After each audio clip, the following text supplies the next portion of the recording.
여러분, AI 시대의 진짜 중요한 능력이 AI를 더 많이 쓰는 게 아니라 오히려 언제 멈춰야 하는지를 아는 것이라면 어떠시겠어요? 오늘 바로 이 역설적이지만 우리에게 꼭 필요한 힘, AI 탈활용에 대해 깊이 있게 한번 이야기 나눠보겠습니다.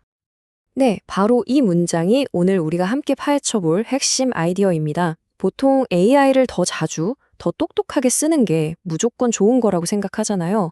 근데 오늘은 그 생각에 한번 브레이크를 걸어보려고 합니다. 왜냐하면 진짜 전문가는 도구를 언제 들어야 할지 아는 것만큼이나 언제 내려놓아야 하는지를 아는 사람이니까요. 우리가 아무 생각 없이 AI에 모든 걸 맡길 때 우리도 모르는 사이에 쌓이는 게 있습니다. 바로 인지적 부채라는 건데요. 이게 뭐냐면 당장은 AI 덕분에 편하고 빠른 것 같지만 길게 보면 우리 뇌가 스스로 생각하고 문제를 해결하는 힘, 이른바 뇌 근육이 약해지는 대가를 치르게 된다는 거죠. 이 부채가 더 쌓이기 전에 우리는 현명하게 관리하는 법을 배워야 합니다. 자, 그럼 이 인지적 부채를 피하려면 도대체 어떻게 해야 할까요? 지금부터 전문가들이 실제 업무 현장에서 이 일은 AI에게 맡길까 아니면 내가 직접 할까를 결정하는 데 도움을 줄 아주 구체적이고 실용적인 프레임워크 하나를 소개해 드릴게요. 이 프레임워크를 이해하는 건 아주 간단합니다. 딱 두 가지 축만 기억하시면 돼요.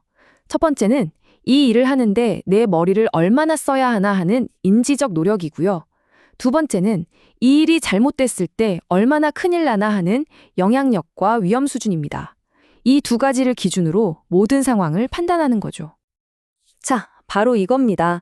이 두 축이 만나서 네 개의 사분면, 즉 네 가지의 서로 다른 규칙이 만들어지는 거죠.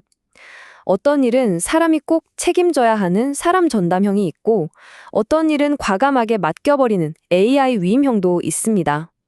이제부터 이 네 가지 유형을 하나씩 구체적인 예시와 함께 살펴볼게요. 첫 번째, 가장 중요한 사람 전담형입니다.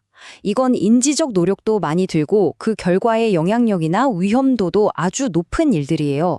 예를 들어서 회사의 미래 전략을 짜거나 아주 중요한 윤리적 결정을 내리거나 세상에 없던 새로운 아이디어를 내는 일 같은 거죠. 이런 영역에서 AI는 참고 자료를 주는 보조 역할일 뿐 최종적인 판단과 책임은 100% 사람이 져야 합니다. 두 번째는 사람 주도 AI 검증형인데요.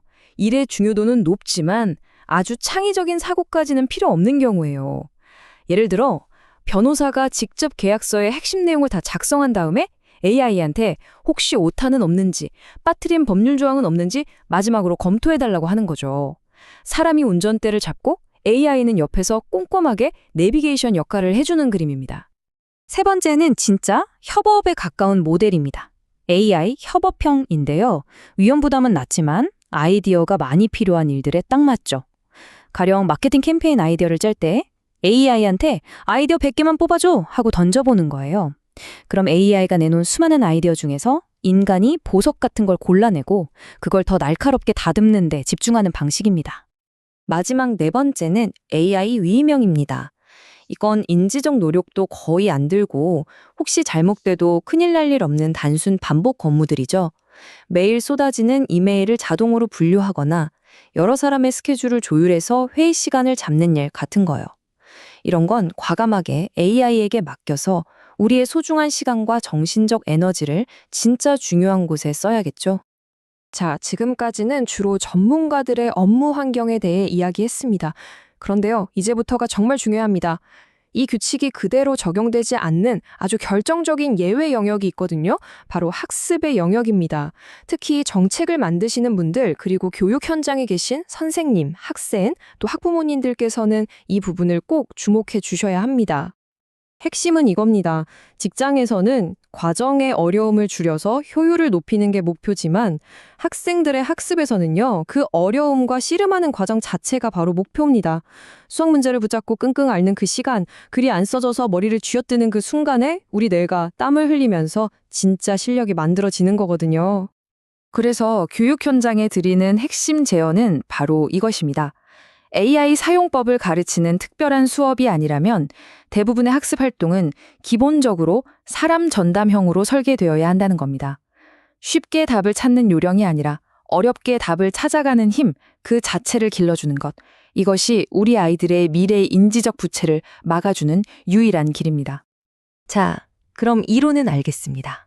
그런데 이걸 우리 일상에서 또 교육 현장에서 구체적으로 어떻게 실천할 수 있을까요? 지금부터 이 원칙들을 그냥 머리로만 아는 게 아니라 몸으로 실천할 수 있게 도와주는 3가지 구체적인 전략, 일종의 실천 도구들을 소개해 드릴게요. 이 3가지 전략은 바로 물리적 차단, 인지적 방지턱, 그리고 AI 미니멀리즘입니다. 이름만 들어도 뭔가 감이 딱 오지 않으세요? 이건 기술을 무조건 거부하자는 게 아니라 기술 사용의 주도권을 우리가 다시 되찾아오기 위한 아주 의식적인 노력입니다. 첫 번째 전략, 물리적 차단은 말 그대로 AI와 나 사이에 의도적으로 거리를 두는 겁니다. 인터넷 창을 열 때마다 불쑥 튀어나오는 AI 챗봇을 막는 프로그램을 설치할 수도 있고요. 정말 깊이 있는 생각을 하거나 글을 쓸 때는 아예 인터넷 연결을 끊어버리는 거죠.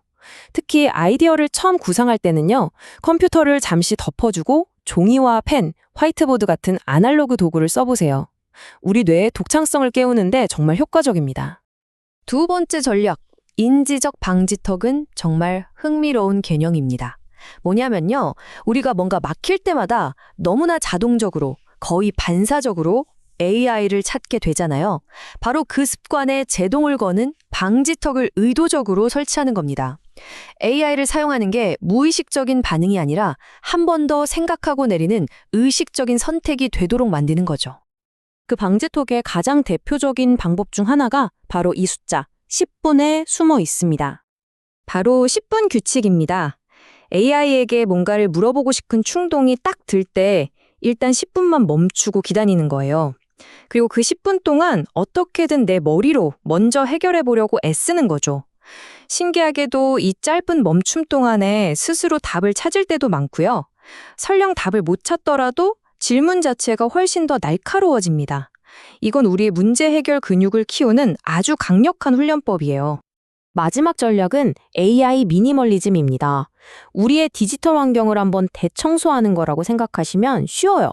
시도 때도 없이 울리는 AI 관련 앱 알림은 꺼버리고 스마트폰 홈화면 제일 잘 보이는 곳에 있는 AI 앱 아이콘도 좀 뒤쪽으로 옮겨두는 거죠.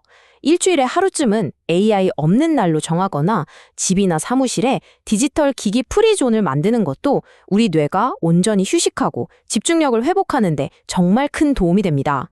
지금까지 우리가 살펴본 이 모든 원칙과 전략들은요, 결국 하나의 더 크고 중요한 목표를 향하고 있습니다. 바로 기술 앞에서 우리의 디지털 주권을 지켜내는 것입니다. 우리는 기술이라는 거대한 비행기에 그냥 몸을 싣고 따라가는 수동적인 승객이 되어서는 안 됩니다. 이 비유가 오늘 이야기의 모든 것을 말해준다고 생각합니다. AI는 우리를 돕는 아주 유능한 부기장이 될 수 있습니다. 하지만 비행의 최종 방향을 결정하고 예상치 못한 위기 상황에서 판단을 내리는 책임은 전적으로 기장인 우리에게 있습니다.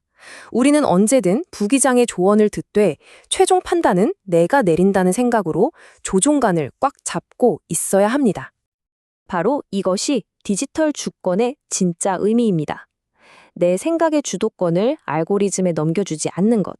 편리함에 취해서 생각하는 힘 자체를 외주줘버리는 게 아니라 의식적으로 내 뇌의 통제권을 지켜내는 힘.